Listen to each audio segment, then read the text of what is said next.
So one of the crazy beliefs that I have that I have used in the past, but I haven't used recently, mostly because I haven't had the opportunity, haven't been in dugouts and worked with players. But one of the things that we used to do, certainly at the 12-year-old level when we played on small fields, was we did intentional swing and misses. And one of the reasons why we did intentional swings and misses was we were trying to speed up every player's processing unit, how they saw the pitch and how they responded to the pitch. And it was often met with a lot of surprise, a lot of frustration among people that had played the game. Essentially what we would do, and we could do it from 46 feet, was we would have an adult, someone with a fairly good arm, throw balls in the vicinity, and what we were asking our young players to do is prove that they could be too quick, that they could swing and miss prior to the ball arriving. And for result-oriented coaches, that would often fester with them. They would really call into question, why in the world would we do that with our young players? And that was a foundation to green light hitting. So I'd like to expand a little bit. So every hitter, when they make a mistake, they make one of two errors. They make a swing error, or they make a timing error. And the swing error is this superficial thing that everyone sees. It's the thing that 95% of coaches want to coach. They see this swing, they can identify angles and knees and ankles and head, and they want to attack a swing error, because if they failed, obviously there's something wrong with their swing. But in the game of baseball, there's also timing errors. And if you talk to higher level players, they'll bring those timing errors into question all the time, and those timing errors are much harder to root out. They're just, they're just not surface level stuff. So when we would do intentional swing and misses, essentially what we were trying to do was we were trying to get them to process faster. And the only way we could get them to process faster is if we remove the consequence of hitting a ball. Because the minute that hitting a ball determines success and failure, then automatically they'd let the ball get deeper than they should have when they were facing velocities they hadn't seen before. And then they had a hard time moving faster. It's like if, I would often make the statement, make decisions at full speed. So many times when we have doubt creep into our head, we slow our bodies down to try to be more precise. And hitting is a timing task. We aren't afforded that luxury of slowing down. We have to make decisions at full speed. So the reason why this has popped up again is because, you see all these pitchers throwing with extreme velocities, and young hitters jumping into these extreme velocities sometimes struggle. And that knee-jerk reaction or that instinct is to coach a swing flaw. It's hey, his swing isn't equipped to handle the velocity. We got to change his swing. And I guess no different than like when you wade into a pool and the water is cold at first, and the more time you spend in the water, the more numb you get to the water. The same thing is true with hitters jumping into those high velocity waters. Is sometimes we don't need a swing change. We need to start addressing those timing errors. So I would like to break timing errors into three pieces. And someone asked me a couple months ago, if I were to do a green light hitting 2.0, what adjustments would I make? And this is something that I would do. I still do. I believe in the task, the organism, and the environment.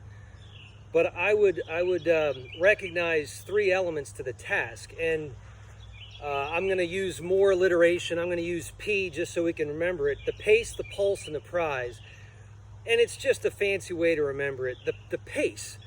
So when you talk to hitters that are on a good streak, what they'll say is the game's just slow for me right now. Like the ball's big and the game's slowing down. It doesn't matter what sport you play, but if you can somehow slow the game down, there's a chance that you're going to be better at that game.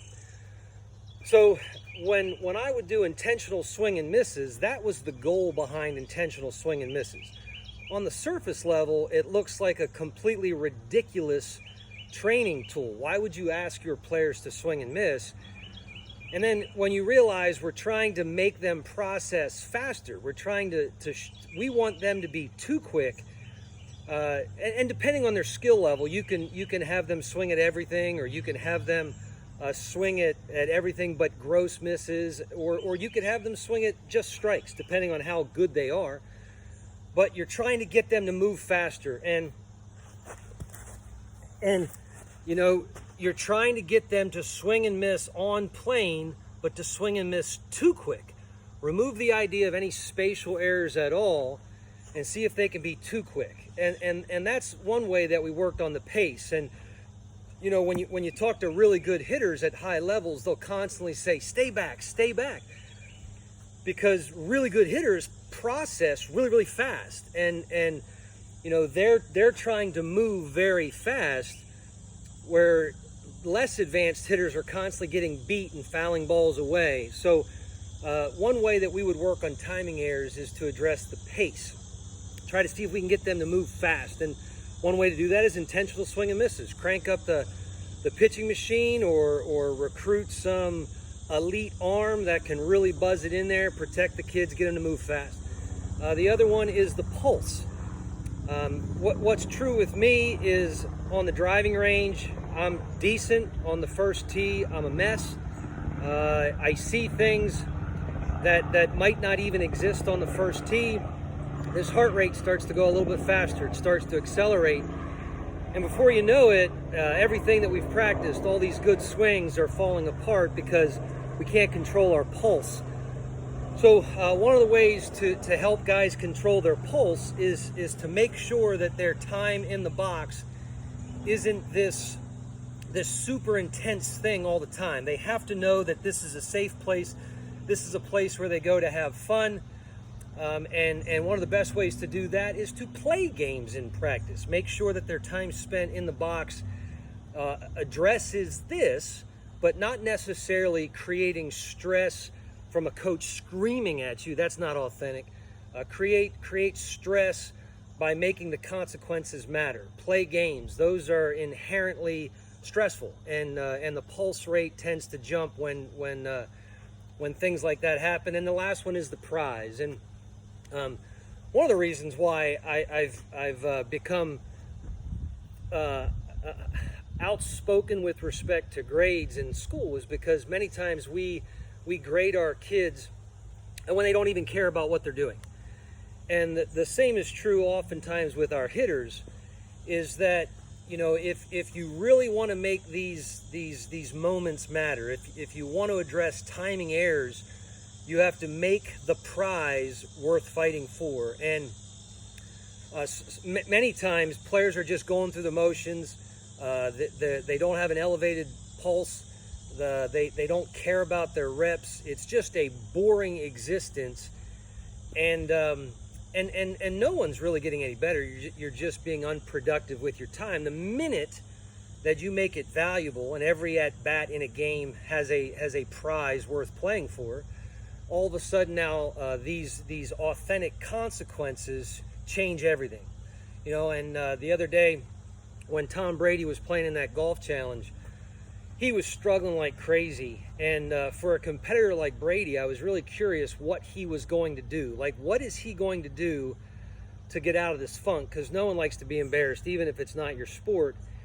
And one of the things that I noticed was he started caring more. He started to use words like partner, and he started to really try to dive into the competition. And that's what hitting is. Hitting is a competition in the batter's box, and many people aren't as good as they can be because we coaches don't create competition in the batter's box. All we ever do is talk about the swing, and for some people the prize just has to be worth more. They've got to have something to fight for. They got to know it matters.